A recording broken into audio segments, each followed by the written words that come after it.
So good to see you, and I'm glad I see some familiar faces here. So it shows I'm not really away in touch with most of you. I've even met one of my old classmates through this session, so I'm very happy today. Can I have a little more volume, please? Thank you. So my name is Teja Gudluru. I've been introduced well enough, I think. I'm an engineer too. I'm an engineer from REC Warangal, and then I went ahead and did my MBA from IIM Kozhikode. I worked for a lot of corporates myself. I've led a lot of training teams. The 30 professionals that I personally coached were all CEOs and CXOs of companies. So that's about it. I'm very passionate about training, and I love meeting new people. So that's about me. What we're going to do today is, if I can have the presentation up, please. Thank you. So we're going to talk a little bit about what you guys do and who else can do that better than you yourselves. So though they've asked me to speak for 1.5 hours, I really want you guys to talk to me more and reduce my job a little bit here. But what we're primarily going to do today is talk about what you guys do.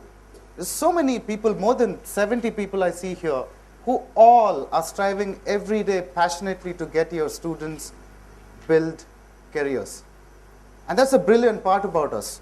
Everything else is fine. Every job has its own nitty-gritties. But the one thing that amazes me about TPOs is that fact. And like Aspiring Minds rightfully said, career gurus. And I love that concept.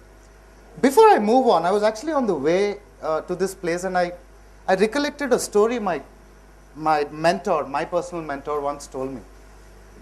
You know, there was an aircraft full of people, let's say A380, right? Going over, say, from Mumbai to Amazon, somewhere, Brazil. Unfortunately, there was a technical difficulty, and the plane had to crash land in Amazon, the forest. Obviously, rainforest, dense, you hardly could see a thing in daytime. If you're lucky, you'll have some sunlight. So luckily nobody died, everybody survived.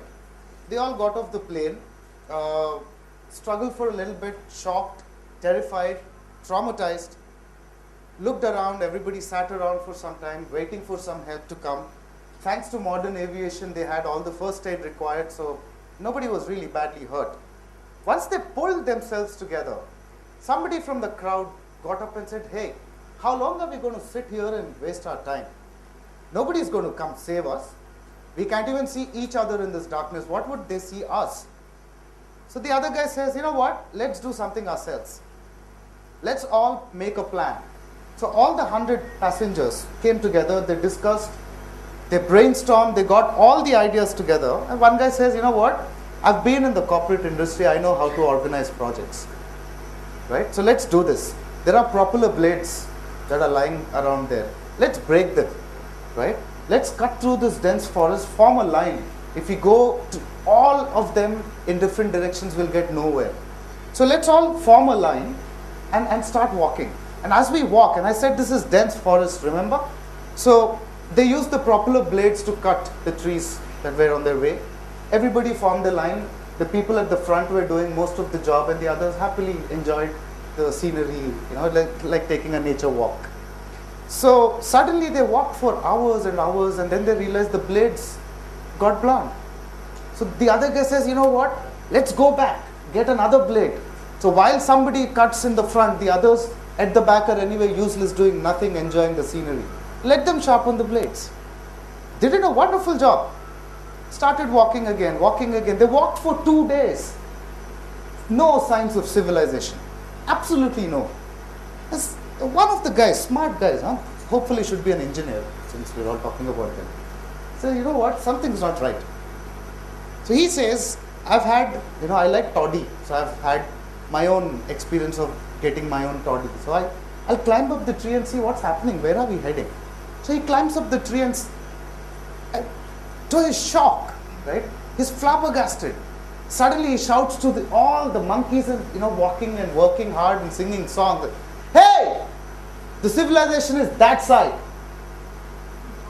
So what it really means is sometimes you can do all the things that you want, in the right way, the right model of things, this perfectly planned, perfect Excel sheets, perfect communication, but you don't have the direction. Whatever you do perfectly will not get you anything. Right? So most of the time I see the TPOs are so passionate about what they do. But it's not a one-man show, my friends. I see TPOs struggling every day saying, I try hard, I network with HR professionals, I have to get students on board, I have to manage their assessments, I have to ensure they get into the class. That's the biggest deal right now. Please come and sit, I'll give you a career. Right? And you do all of that. So in all this, I wanted to know what you feel are the roles and responsibilities of a training and placement officer. What is that one goal you can define that you have as a training and placement officer? And for that, my dear friends, I would request you to count 1 to 10. I know you've comfortably seated yourself, enjoying all the speeches since morning. I want you to move around a little bit, please. So if you can quickly count 1 to 10, I would like you to get into 10 teams for this activity. Is that okay with you? Yeah. You guys are very stingy with talking to us. You got to be a little more communicative, right? Let's start from this gentleman, please. 1, out aloud, please. 1, 2, 3, 4, 5, 6, 7, 8, 9, 10. 1. 1, 2, 3, 4, 6, 7, 8, 9, 10. 1, 2, 3, 4, 5, 6, 7, 9, 10. 1, 2, 3, 4, 5, 6, 7, 8, 9, 10. Okay, that's 9. You're in my team, you can count. 10, right? 1, 2, you're 2, sorry. You're 3.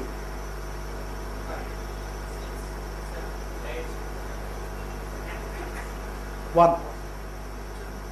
3, 4, 5, 6, 7, 8, 9, 10.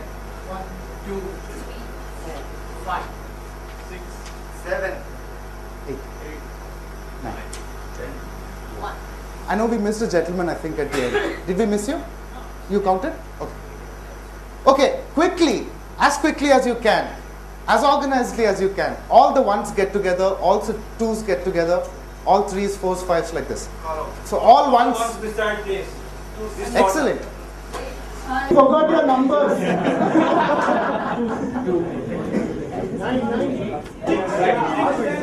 3. All 9. What about event? All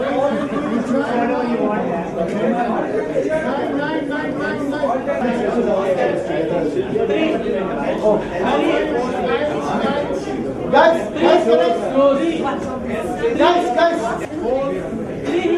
Okay, guys, let me help you out with this. Guys, here. Hello. Thank you. Can I have all ones seated here, please? What I would request you guys to do now, in teams, get me one solution. The reason why I shout is because I'm geologically challenged. So I have to shout to let my presence known, unlike Jaydev that we've had a little while back. So please bear with me if I'm shouting. Okay, what I want you guys to do in teams, so if your team members are also up front, in front of you, if you can turn back with the chairs in the normal position, just turn back physically, not the chairs, right? So we don't disrupt the arrangement of the room. I would request you to do 2 things as a group, quickly in 7 minutes from now.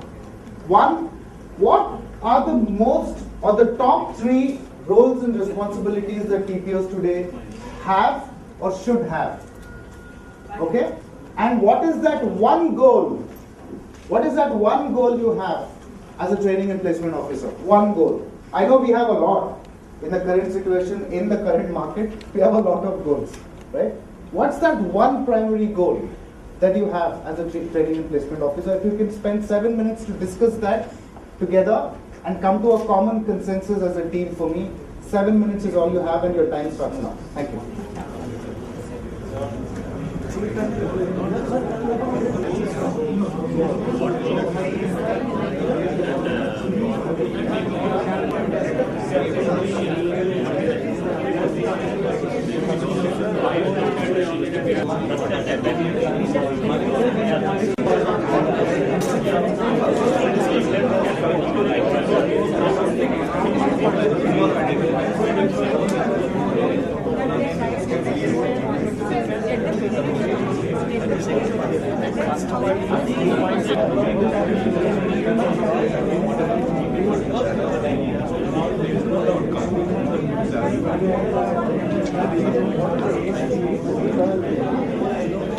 Now we cannot think about ACTs. What is the real factor inside?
Your time's up. Sorry if I broke this, I would have paid for this. The first point, what are the three key roles and responsibilities of a training and placement officer? The first key role we would say is, assess the current student manpower which is available and map them to the right industry rather than just focusing on the big things. Excellent. Mapping is very important. That's two. What's the third one? Second one is Oh, sorry. designing the strategies to improve their employability. Okay. That is Thank you. the training skills or the quant, whatever you call about, giving them industry exposure. Total competency overall on communication and other platforms. Industry Institute gap, okay, excellent. In terms of skill set, Okay. then formulating programs to enhance the skill set and to bridge the gap. Formulating programs to enhance, okay. Yeah, then making the institute as a center of excellence Making the institute center of excellence in employment. employment. Oh, excellent. And what's that one goal for the TPO you think? 100% placements. 100% placement. Excellent. I like numbers. Team 4.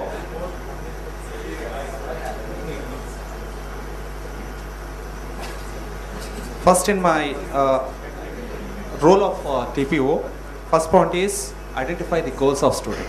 Okay. And second thing is give them a training, proper training. Proper throughout the training, okay. department. And assessment, we need to do assessment. Okay. And the last point is place them in right place. Place them in the right place. Excellent. Like mapping the right industry to the right. Excellent. What's that one goal for the TPO you Goal think? is build skill set Okay. and promoting the industrial reach. Excellent. Thank you. Thank you. Team 5.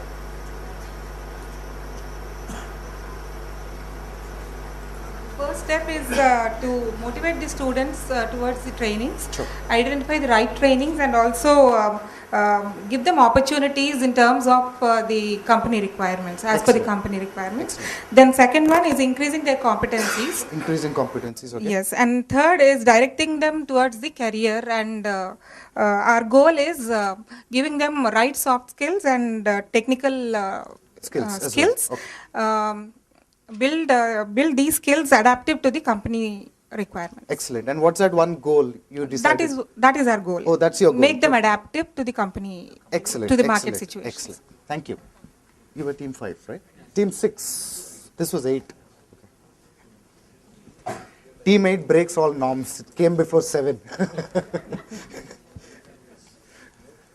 First and foremost thing we understand is that we have to create an awareness among the students and make them understand regarding the expectations of the industry. Excellent point. Excellent That point. is the first thing. The second thing is that we should give them proper training and there should be some assessment modalities to know where they stand. Absolutely. And the third thing what we felt is that we should also give them an opportunity for a student industry interaction so that they know where they fit in. Excellent point. And then the ultimate goal of us will be to place the students. Excellent. Very simple, straightforward. Thank you. Team 7 should be somewhere where team 8 is not there. Okay. You need the first 3 points? That's because I know you, ma'am. I'm sorry. You need the first 3 points. Correct. Yeah. The first point is training. As we learned now, not from the fourth, it's from the first. Excellent. Okay. Excellent. Next is the faculty motivation to train the students. Brilliant point. Thank you. Thank Okay. you. Somebody covered that. And the third one is the awareness for the students to which way the career goes. Excellent. Okay. The goal is to make these students, these student fraternity, which the college has to gainfully engage them, be it employability or higher studies. Okay. Excellent. So that's the goal. Excellent. Team 8 finally.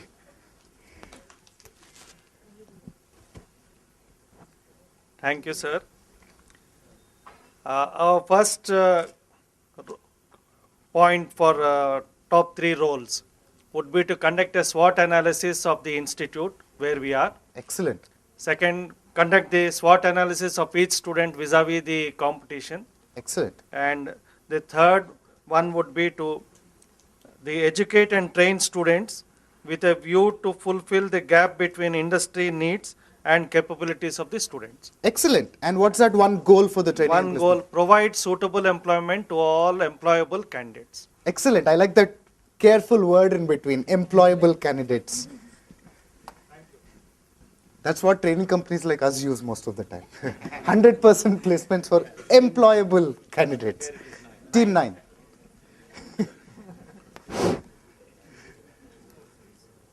Creating awareness about eligibility and suitability, Excellent point. right from first year. Sure. And So, explaining about the business trends, industry trends, then connecting industry and alumni. Okay, that is bringing industry experts Excellent and alumni point. who are in the industry to get connected to the institute right from first year on regular basis. excellent point. Number 3 is empowering students for better interaction with students who are placed. So because they are the people who had a real-time experience, Best practice sharing. and attending all the that. interviews, attending the group discussions, attending the aptitude exams. So I think that is a right batch Excellent. who can interact with the junior batches. Excellent. So, what's that one Explain. goal? So inspiring the students to part of this nation building Okay. and to create that awareness that if we don't get inspired, India loses the great opportunity. Okay. Excellent. Thank you. Team 10.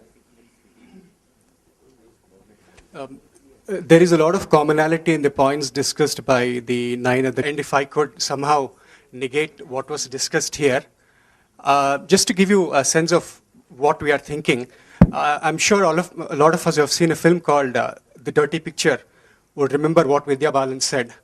Saab, agar film chalti hai, to 3 reasons for movie running: entertainment, entertainment, entertainment. How much ever I would like to say no, unfortunately, the training and placement officer's responsibility has become placement, placement, and placement. That's a fact. Excellent. Right?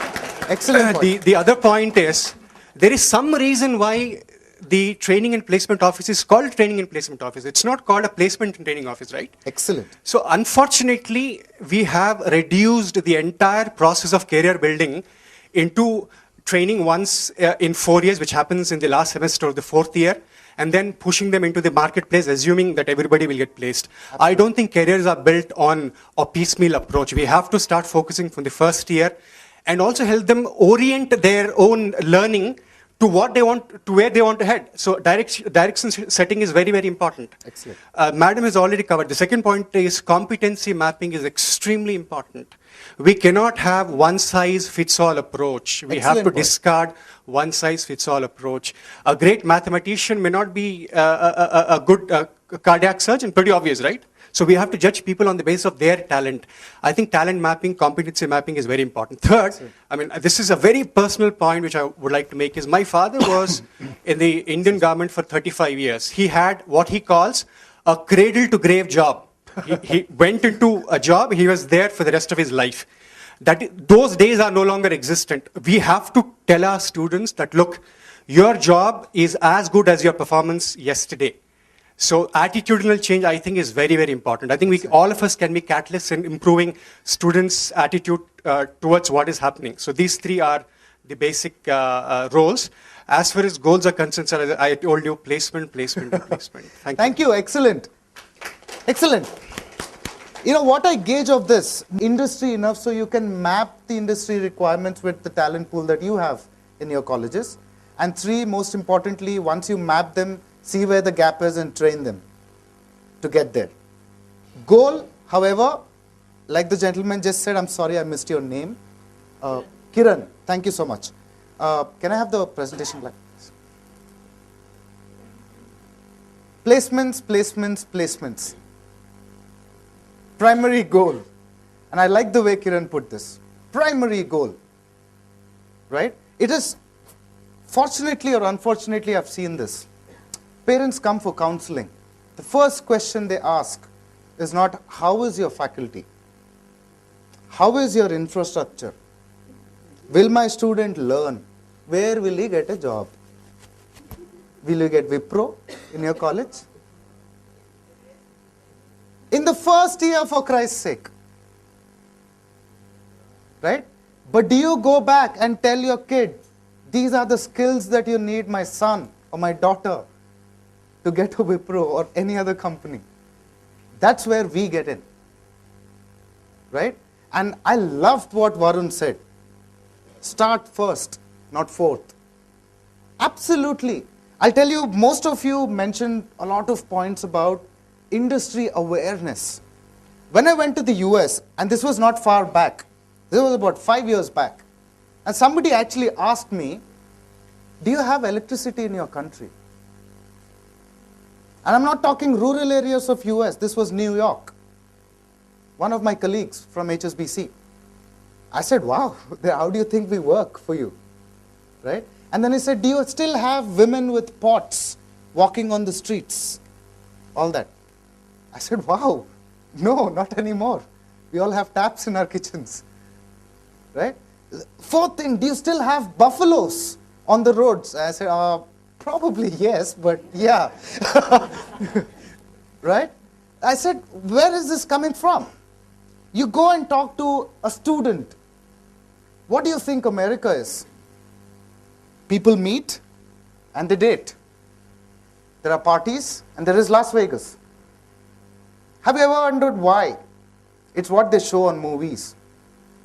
What they show about India, each time look at a Hollywood movie that shows India. They show a Rajasthani woman walking with all those pots on her head. They show buffaloes on traffic, in between traffic. And people think that is what India is. What do they show about America in our movies? People just have fun. They don't work. Right? A student goes to the US, works a part-time job, cooks his own food, washes his own clothes, studies. Do that effort here, your students will feed you in your mouth. The effort you're okay to go and do in the US, do here in your engineering or when you're in +2, tell me who wouldn't get into IITs. But who tells them that? Right? Unfortunately, all the fingers are pointing towards you today, my friends. Right? So what are the roles and responsibilities of a TPO? All the points, and I super loved what everybody said. Look after training and placement activities, we've covered that. To have close liaison with industry for placement of students, we've covered that. To work in consultation with the coordinator of the industry institute interaction. Most of us, again, all fingers, all of these are towards you. You do all this, right? To collect feedback from the companies coming for placements. I'm not too sure if this is an organized practice right now in our industry. but absolutely important. Why did my guy get selected, or why did my guy got not selected, right? To collect feedback from the companies for that. Arrange training programs for soft skills and for interview facing skills. Now this is something I can definitely vouch for, right? Most of the times, I'm associated with a few colleges in Karnataka, Tamil Nadu and AP. And most of the time, like Kiran said, and I can't stop referring to you, Kiran, I just loved what and how you've said it. I keep talking about, my trainers come from this background and, we do so many. Sab theek hai. Everybody does it.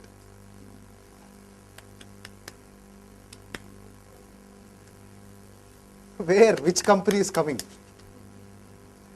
Right? We need to understand that these are two disconnected processes. Right? So that's one important thing. To organize entrepreneurship workshops. Somehow, I was expecting one of you would say this, to be very honest. Right? If everybody were to get into Mahindra Satyam or Wipro or IBM, what happens to small entrepreneurs like me? I wouldn't find anybody, which I do even now. But the fact is, do we raise awareness about what is a job against what is a brand against what is a career? Right? Do we encourage entrepreneurship at engineering level? We talk big about a Mark Zuckerberg in Facebook who's become a millionaire at 22. He must have graduated at 21, if I may be wrong. So if he waited to work for Wipro or Satyam or any other big company, if he waited to go through that skill levels and learn all that and go through interviewing skills, we would never have a Facebook, and most of you might be glad if Facebook didn't exist. But yeah, it is surprising sometimes. My own team member, one of them is standing here. Teja, are you coming to office? On Facebook. Right? So anyway, so do we encourage entrepreneurship at that level? Is campus the only way for them to make careers? Or do we actually know what they want to do in life? Right? It's an important question. I went to one college last year. Just wanted to share this. This was in Tamil Nadu. Spoke to the principal. Brilliant chap. Amazing conversations. Super connect. We call frequency match. He says, I'll tell you what, tomorrow you do a demo session for my students. If they like it, you get the deal. I said, wow, this is cool. I went, 10 students came. So I went back and said, sir, there's nobody. I said, if I told you that yesterday, you wouldn't believe me.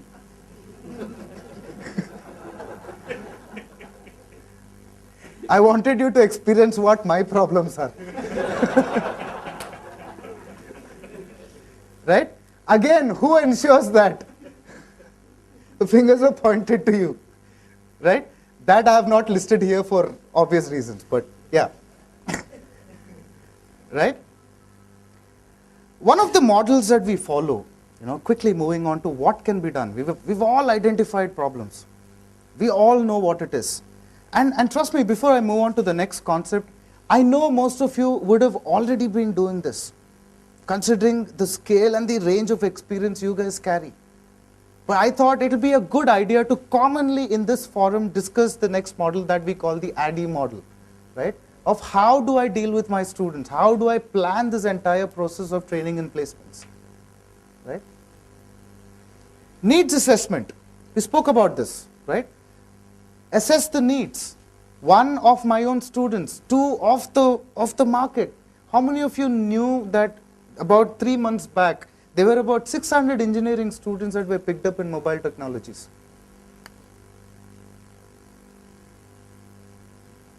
There was an open campus that was conducted in one of the colleges. There were 600 people who were taken for mobile technologies across India by 7 companies. Right? I bet for most of us that doesn't fall under any of our focus. Most of us, or few of us. Why? Because most of these mobile technology companies are startups, which means they can't afford to advertise. Most of them, names are also not heard. But trust me, if they're hiring such a number, they're growing. And Jaydev said that, then the future is mobile. Right? What are the key skills required for student for being employable? We discussed this, Vijay's team and a couple of other teams have mentioned that. What is the gap between what they know and what they need to know? Like I said, what students see, okay, from jobs is what they hear people. We've heard of Mark Zuckerberg and we've seen a movie called The Social Networking. Until then, we didn't realize what effort he put in. All we see is Facebook today and the fact that he's a multimillionaire. Same way, what students see is jobs are easy. You can hop, skip and jump, right? You get picked up in a cab, dropped in a cab, you have parties every weekend. Okay? There are people from all across India that come in, which is why I want to join a job. This is what I get faced with most of the times when I talk to students. Nobody talks about, I have a dream to buy a house. I have a dream to buy that Mercedes Benz that I want to buy. And for me to get there, I know I have to start somewhere. I've never heard a student say that to me till now. All they say is, in fact, when I was doing campus hiring for HSBC, I asked one student, where do you see yourself in the next 5 years? In Hyderabad only, sir.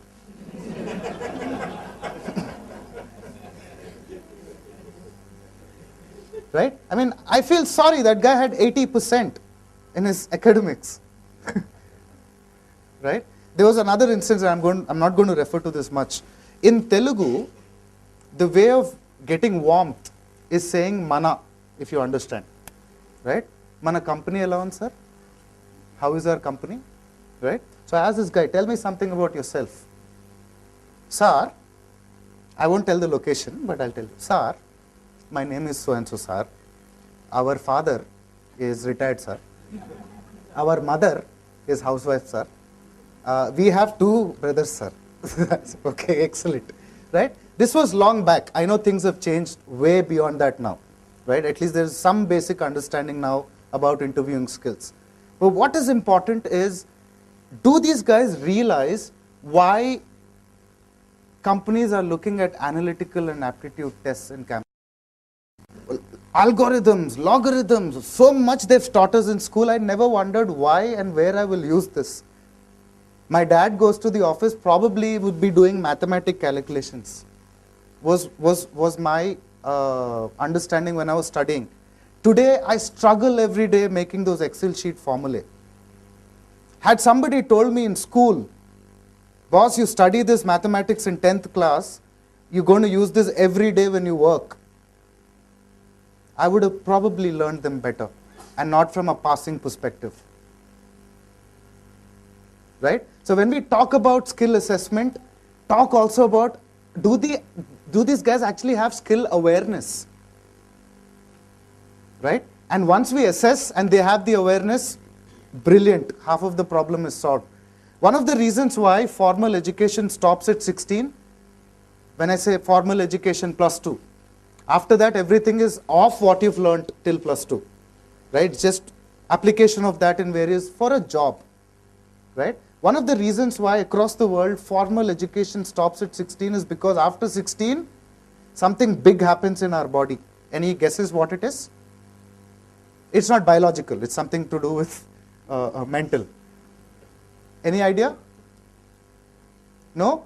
Till +2, nobody cares if they're wearing knickers and going to school. How is their oiled hair? Come engineering, they would want to buy brands. Right? All tone jeans and, right? When I remember NTR, our age-old actor, they used to have insert here. Pants used to start, trousers used to start from your belly button. Now they almost start from the knee.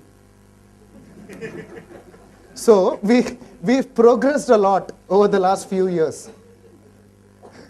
Yes or no?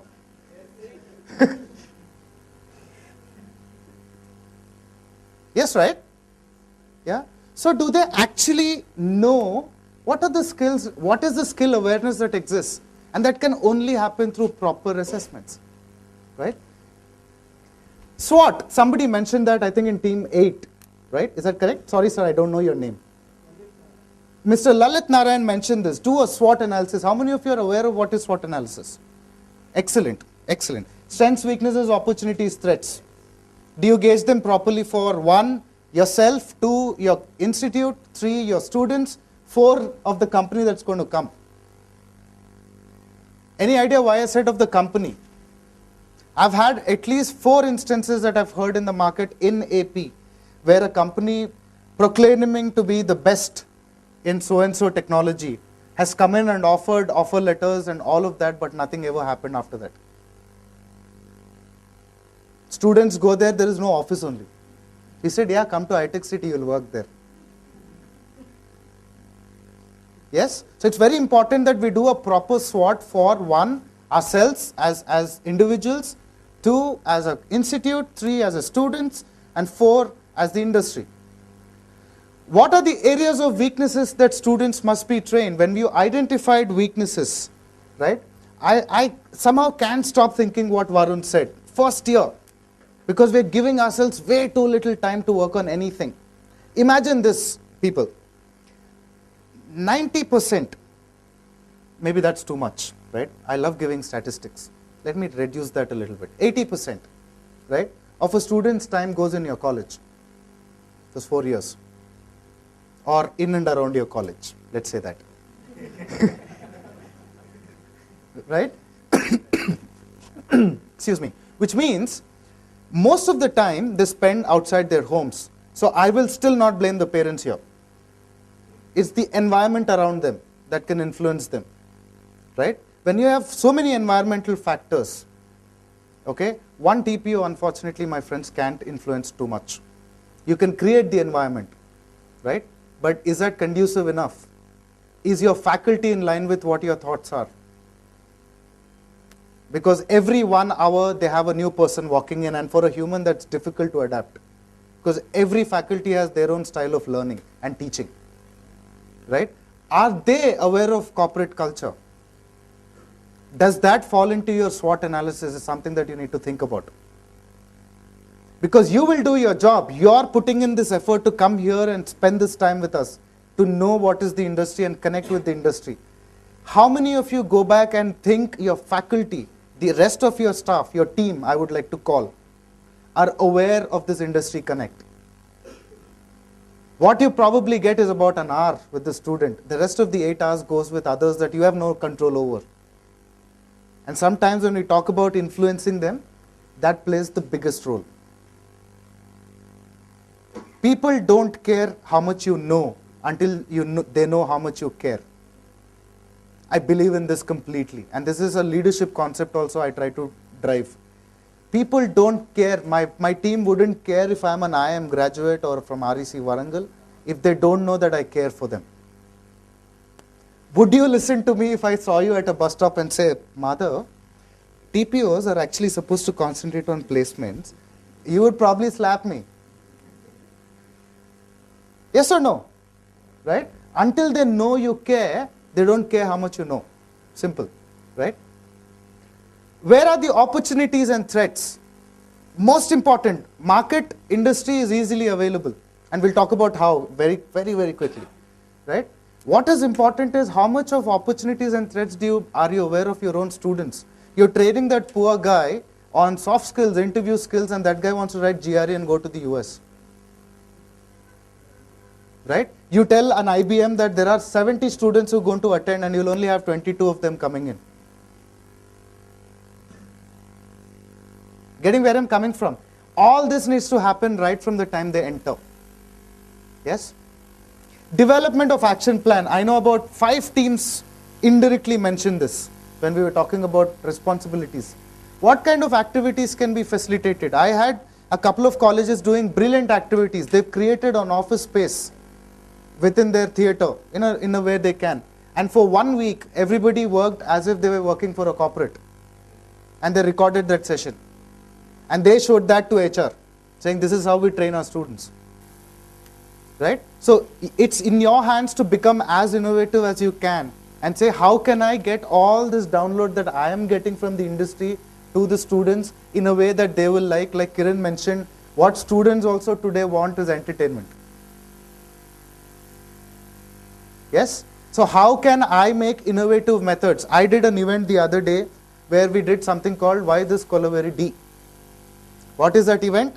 We gave them songs in Hindi and English, and Telugu, and said without changing the tune, change this and convert this into English.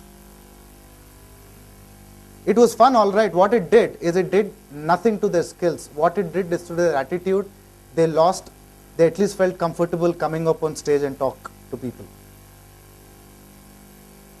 Right? So what I'm saying is you are the ones who will decide what kind of activity should be conducted, and please understand the first example, it need not always be the way everybody else does it. Cutting the trees, turbine, sharpening, all of that. You need to find different ways to do this. Who should be involved in these activities? So there are activities where you'll involve your faculty, there will be activities where you'll involve HRs to come and talk, there'll be activities where you involve students.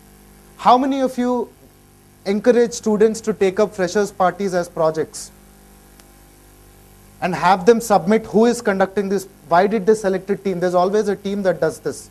Why those guys? How did they identify skills? These are only ideas that are not mine. I've seen people do this. I'm just sharing that. So if I'm sounding brilliant right now, it's not me, please. I'm just copying it. Right? And what stops us from doing it? Best practice sharing. If it works for somebody, let's try. As long as it helps students. What formative and evaluation instruments need to be created? Any idea what is a formative evaluation? Evaluation that goes beyond numbers. Evaluation that goes beyond a specific score. Evaluation that goes with texted feedback, like how Varun was mentioning. They have a lot of assessments on personality. They have a lot of assessments on aptitudes, attitudes. How many assessment tools are you aware of, or what do you already do to give them that feedback? Or is it only always a score, like a test, multiple choice? Something that you need to think about. I know a college where we helped set up a soft skills expert panel. Okay, one of the ideas, where we've got the best of the faculty who are interested to drive this among students as a soft skills expert panel, and we would have them talk to the students one hour every month and give them new articles, make them go on Facebook, do, if, like they say, when you're in Rome, do what the Romans do. If students spend 80% of the time on Facebook, that's where you need to catch them. Right? Does your college have a training and placement group on Facebook? Just an idea. Implementation of plan. Are selected people ready to deliver the action? Are the resources prepared and details regarding this plan addressed? Right? Do they know why you're doing this? Are they prepared? Why you need to go through this activity? Kipling's 6 Wise Men. How many of you have heard of this before? Rudyard Kipling, one of the poets, once wrote, I have 6 best friends in my life. The 6 wise men that I called. What, why, when, who, where. What's the last one you think? How. Thank you. Always ask yourselves these 6 questions. And trust me, 90% of the time your decision will be the right one. If you're able to answer those 6. Needs assessment. What are the needs of the prospective employer, skills required? We've discussed all of that. Sorry, I'm confused. Evaluation. Are the needs of the employers being addressed in the design and development of the plan? Whatever you've planned, are you able to implement it the way you've planned? What methods are working, what are not working during implementation, so that the next year is not affected? Is it one size fits all approach like Kiran mentioned? How do students and employers evaluate the action? Another important thing, I started saying you cannot improve what you cannot measure. Right? Do the students know where they stand? How many of them have seen their own videos of interviews? I'm just giving another idea. Mock interviews. How many of them, if I tell you, boss, your body language was this, so you won't make it to the interview, they'll say, yeah, I've done it. So you don't know how to observe. Right? If you show them a video, they'll know what you're talking about. Another idea I've seen in another college. How do students and employers evaluate the action? We've discussed that. How will you determine if the results are in line with the expectations? For that is where you need to interact with the HR guys. Do you know what they look for? Why do they hire freshers? Right? Why aptitude and analytical skills? Why communication skills? I'll tell you, there is another misconception that exists in students. I'm a technical guy, I don't need to learn English. Another myth that I've observed in students. English is for call centers. First of all, call center concept itself is a myth. No, I'm serious. The moment you say call center, and I faced this all my life, right? I've been to every continent on earth. I've trained every possible office of HSBC in the United States of America. Except Africa, I've been to every continent on earth. I could buy my own house. I drive a quite swanky car. I had all the money to start my own company. And I work for a call center. Big deal. Why do we study? We study for a job and a living. Unfortunately, students and parents don't have that. They think call center is some place where people just party and get spoiled. Right? There are so many. How many of you know HSBC has a technical data center where they need engineers and they hire big time? Most of us know that. Right? There's so many other companies that do that. There's so many call centers that need engineers for technical support. Right? Expanding on horizon and giving that back to the students is what I'm talking about. Key stakeholders: students, college management, prospective employers, parents, and others. The reason why I included parents at this level of education also, I've figured that, most of the times, the moment the guy gets excited because they believe training and placement officers, they want to do what the training and placement officers are telling them to do or guiding them to do. They go back home and say, Ma, it seems if I do this, I'll get into Wipro. Why Wipro? What will Bharat Matrimony profile say if you get into Wipro? Right? I'm joining HSBC. What? You did engineering, you're joining a bank. I've seen this happening. So it's important that parents are aware why you are doing this. Right? One of the suggestions, do we conduct something like that at that level? Whoever attends. Right? I've seen one college in Karnataka do this really, really well. So, who are the other stakeholders you think in this?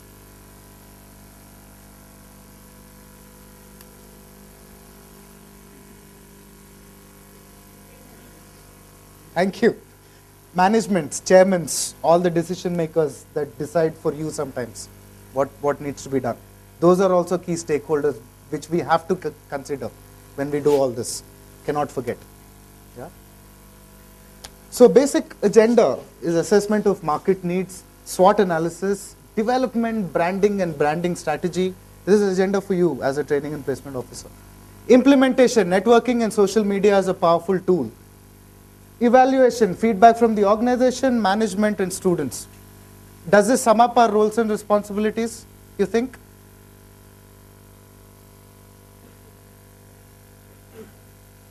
Are you all with me? Yes. Oh, thank you. For a moment I was like, whoa.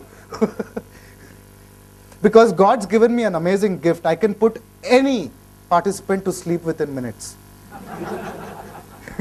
So I was just wondering if I was successful in doing that. Okay. Assessment. I wanted to kind of take you through the BCG matrix. And this is assessing the industry. Right? What is BCG matrix? I've included, it's not mine, so I gave credit to where I picked it up from. Otherwise, what you call borrowing without permission. Right? So I felt I should give credit to that. Value-based management.net. Anyway, so BCG matrix is actually prepared for financial reasons, forex reasons, fiscal reasons, way back in 1902 by a company called Boston Consulting Group, which is what is BCG. Okay, so think about it as a quadrant, like how we do x-axis, y-axis, right? There is a high business growth and a low business growth. There's high relative position in the market, which is market share, and a low market share. So if I talk about something that exists here, it has a high growth and high market share. What falls here has high business growth but lower market share. Okay, what exists here has both are low. What exists here? High growth but low market share. Okay? The reason why I've considered this, the stars are the big companies, right? The big, huge units that hire about 3,000 freshers from the market every year. They have high business growth, high market share, they pay peanuts. That's a fact. Right? People usually fall, if I buy something, let's say, name a brand, AC, right? There will be some DAS AC that I can pick up for 12,000 bucks. Same functionality, same features, same environmental cooling, same global warming reduction it does. If I go to LG, I pay about 30,000 bucks. It works the reverse for jobs. The higher the brand, the lesser the pay, right? So another thing when you gauge the market, who are the star players? Difficult to get, and even if they get, the offer letter ranges are less. But branding wise, brilliant. Those are your star performers. Cash cows. Who do you think cash cows are? Yes? Any idea? What is their position going by this matrix? Growth rate is high, so they're hiring big time. Okay? Which means in the next 5 years they'll probably hear. But for now, they're hiring big time. Which means as a training and placement officer, if my goal is placements, placements, placements, probably the right company to target. Lesser brand, but definitely a company to target because the numbers that I can cover will be more, right? Once you identify that, we go back to the previous slide. Why do they hire freshers? What are they looking for? When an HR guy comes and interviews 2 people with the same percentage, he selects one, he rejects the other, would you go back and find out why, right? Collecting all that information, why do these guys come to and hire? Do my team has that? Does my students possess those skills? Right? How many of us here, and I please don't get me wrong when I ask this question, you don't even have to answer, but retrospect. How many of us are aware, let's say a company like CA, since Jaydev was here, what verticals are they into? What do they do for business? Why do they hire 3,000 people every year? Key point, right? So once we've identified this, do we spend that time to understand what they want? What they do to begin with? Because if one smart student asks, okay, great, tomorrow IBM is coming, what does IBM do? What departments exist in IBM? What domains do they target? Is it healthcare? Is it mobile? Where do they go? Do we put that effort? Right? When we talk about values, attitudes, all of that, it's somewhere related to our effort as well. Now, we don't have to do it ourselves. Give it as a project to your students. Make it a fun project. Practice presentation skills and all of that through that. Conduct a competition between, because I know in my engineering days, more than my religion, my branch was a big thing for me. Always fights ECE, EEE, East or West, ECE is the best. More than my own religion, right? If I were smart, I would use that to conduct competitions, to encourage people to come and participate. Just another idea, I'm just floating around. The third ones are what we call underdogs, right? Low market share, low growth. They're still higher. Okay? The last one, high. What is the last one? High business growth, low market share. Which means these guys are also either way too like cash cows or way too like these guys. This could be both. We are not too sure, which is why we've put a question mark. Which means they can either move here very soon, move here, or move there. Very confusing, right? I would stay away from that. Okay, my primary target is the star and the cow. Like starfish, let's call it star cow. Okay, so this is what we talk about as a matrix to understand the industry trends. What is the company? Why are they hiring? If I talk to you right now and tell you mobile technology is the future, how many of you even think students are aware of? Last year itself, I was talking to somebody in the ROC, one of my relatives works there, and he said of the 432 companies that were registered in Hyderabad, in the register of companies, 223 of them were mobile technologies, and about 120 of them were recruitment consultants. Right? So that's how the market is growing. So also talk about your own tier 3, tier 4 students, right, who will still need to be placed. That's our responsibility. None of the tier 1, tier 2 companies will take them.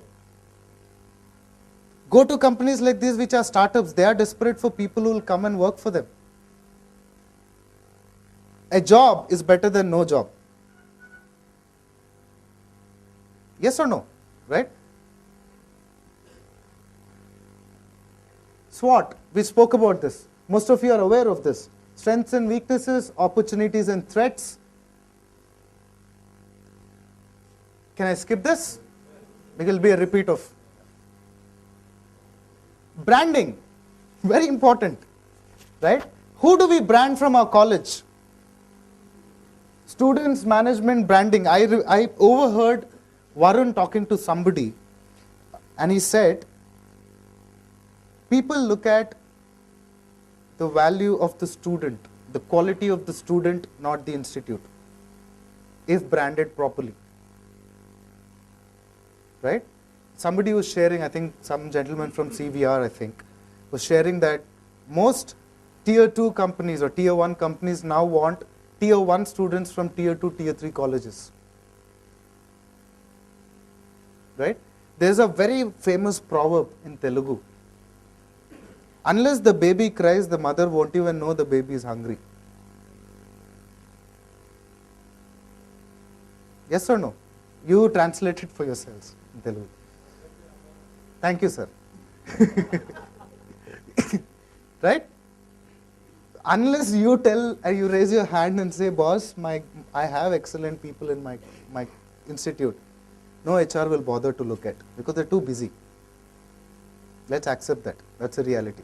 Right? So how do we brand ourselves as training and placement officers? That's again, you have so much to do. Branding students.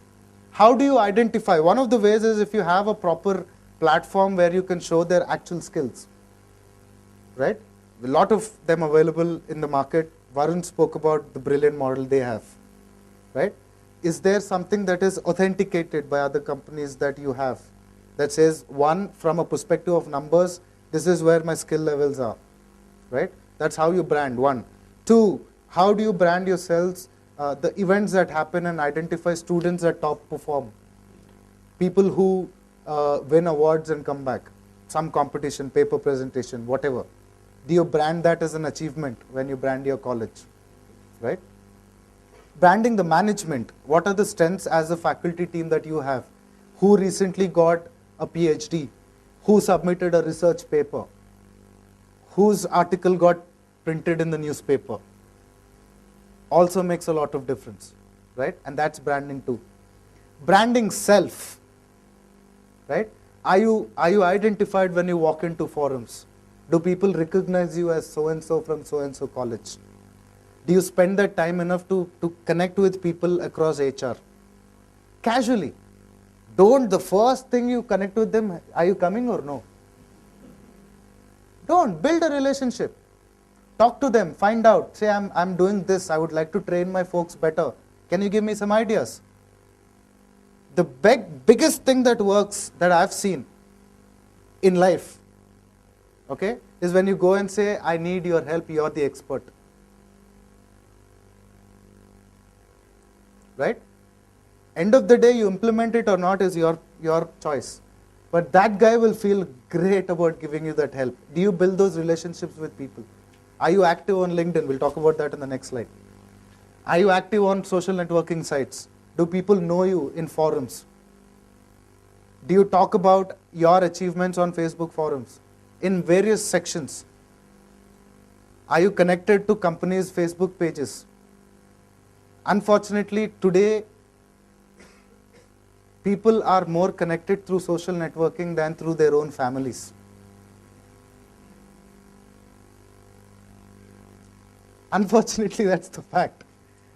Especially at the student level and the HR corporate level also. Right? I met some gentleman the other day in a conference in Ahmedabad. And the first thing he says is not whether I have a life or whether I have an office, whether I have any business, whether I have anything to do with that event. Do you have a Facebook account? I'm like, yeah, I'll poke you. Right? And we're talking about another CEO of a company. Right? So I said, yeah, but I would like to explain. No, it'll all be there on Facebook. No, I'll take a look at it.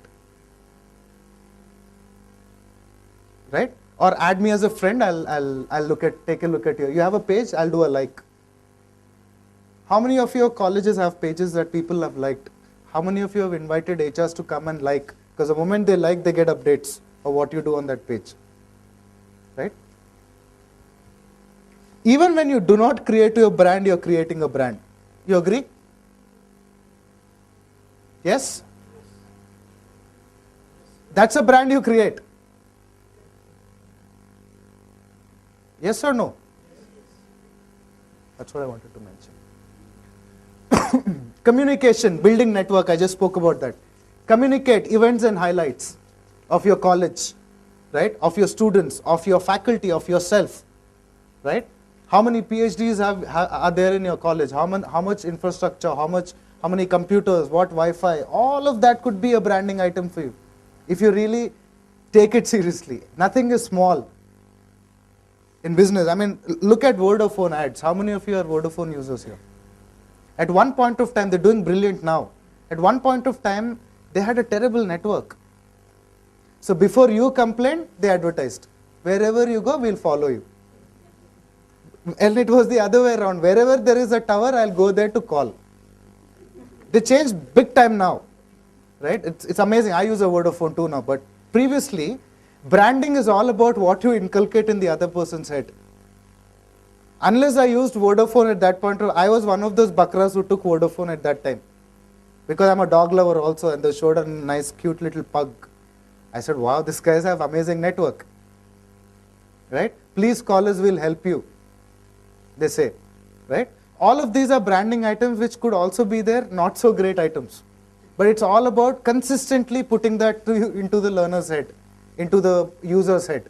Right? So do you do that through your pages, your Facebook, your connections? Yes? Leverage contacts and alumni. Only one team mentioned that when we were talking about responsibilities. Alumni plays the most important job in this. Not just giving projects to your students for what they did. Right? It's like that in Telugu there's a word, no, hereditary. Vamsha Paramparyam. I know of at least 10 projects in each vertical that are passed over to the best baton, like a baton they pass over. God knows who was the original guy who did it. And from which part of the country. Right? Are we leveraging those contacts for jobs? Not just your alumni, other college alumni. Could be, could not be. Do you brand them? You look at a +2 college, he'll take credit for everything. I'm sure there is some college in Rameshwaram which says Abdul Kalam was my student. Because he had to study somewhere, no? Yes or no? I'm sure there is one guy who's running tuitions saying Abdul Kalam took tuitions from me. Yes? It's all about how you leverage contacts. There will be some guy from your college who's settled in excellently well and has great reach in that company. Yes? Do you leverage those alumni contacts? Is another important thing. Training and development, industry institute collaboration. Two important things that form your communication strategy. What kind of trainings are you giving? I've done this with one college that I was working with, and I can't take the name. We made students go and contact HRs. And we made students go and tell them, this is how we were trained. Confidently, call up, go to Hyderabad, knock on their doors. Do that as a project, and we gave them targets. How many HR contacts can you come back with their visiting cards? HR see that too. Right? Again, an idea that I'm sharing. Industry institute collaboration. This is again something that a lot of colleges, and I'm sure most of you have done brilliantly well, is to have HRs come in and deliver sessions, guest lectures. A lot of people call me to kind of come and talk about motivation, motivating students and all of that. And I keep telling them, look, first let them understand what is the job. Call HR guys. I can always come anytime and give them time pass. What they need is somebody from HR to come and talk to them. That cannot replace any other training.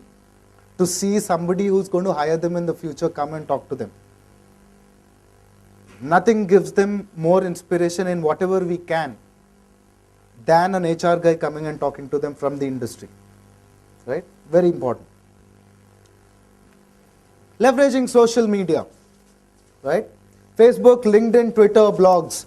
How many of you have considered blogs as an important aspect to letting people know what your college is doing?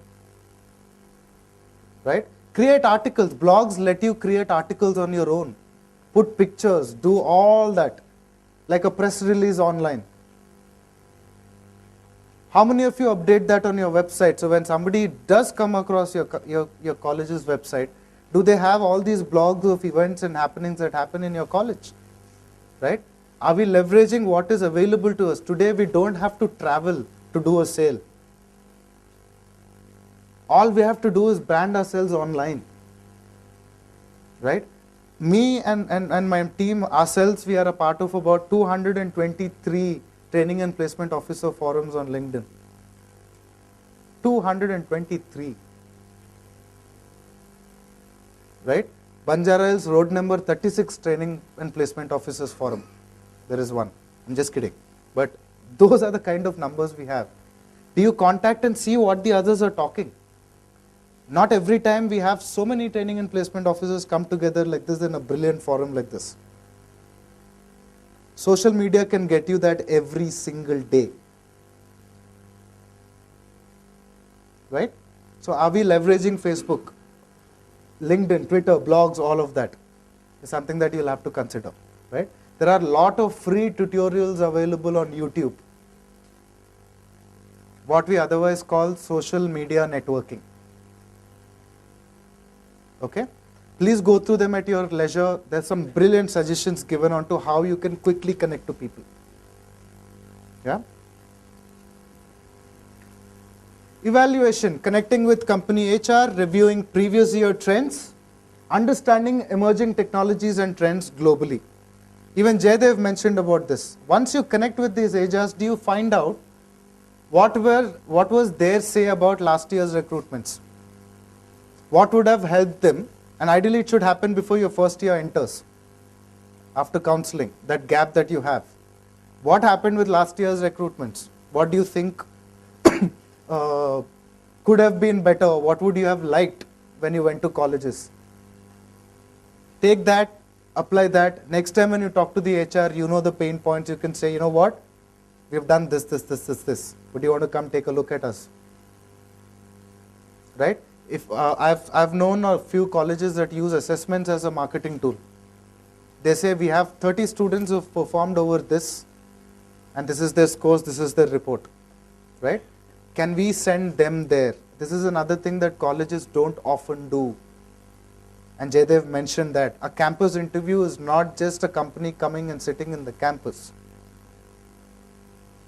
It's hiring people from the campus. The location of the interview, nobody cares. So do you actually encourage people to go and spend open houses? A lot of companies who invite freshers to come and attend walk-ins. Do you keep a tab of that? There are a lot of websites that give you that information. Go on Google and type and you'll get, I can't take the names. You can definitely use those. Understanding emerging technologies and trends globally, there are a lot of forums online. Again, like I say, on Facebook, on LinkedIn, where they discuss this for campus interviews. For training and placement officers alone, there are n number of forums available online where they keep giving these inputs. What could be the next year's trend setters in recruitments? Where will the most amount of recruitments happen next year from campus? The moment you know that, all you have to do is go back to first step. How many companies are there in this particular domain? Same cycle starts again. What are they looking for? How can I train my people? What are the gaps? While the other companies anyway come, you would have increased your potency for placements, right? In all this, guys, the most important thing is how well are you training these guys? How are you evaluating your training, the people who train them? Is there an SLA agreed? Right? If I put in money into a small thing, by the way, somebody lost their key, you can take it after the session, whoever's it is. Looks like a bike key. Honda Unicorn, I think. You can take it after the session. If you buy a small little pen drive, we talk about kitna guarantee hai? First question is कितने में? How much is it? Second question is warranty hai kya? Right? But for somebody who ensures training is given, do you find out what's the guarantee? For that also you need assessment. How can you know how many people will improve when you don't know where they stand now?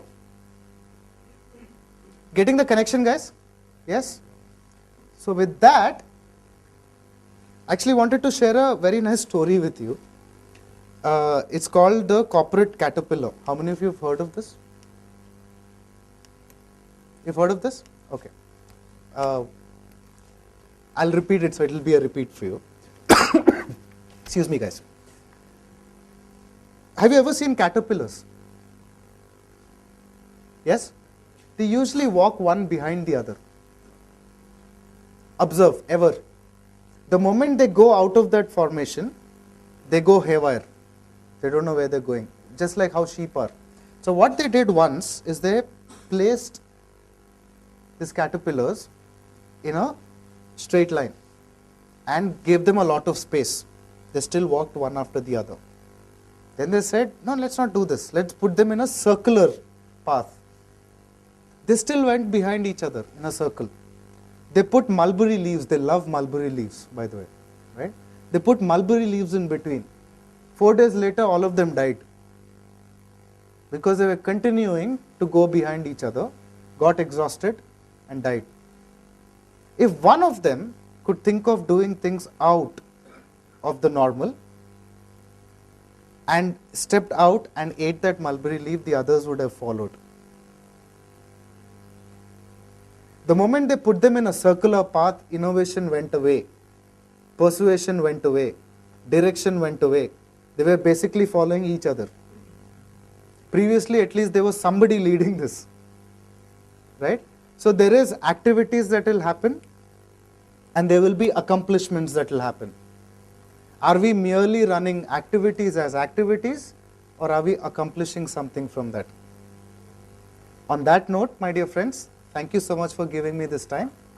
Thank you for being patient and hope you enjoyed the session. Thank you so much.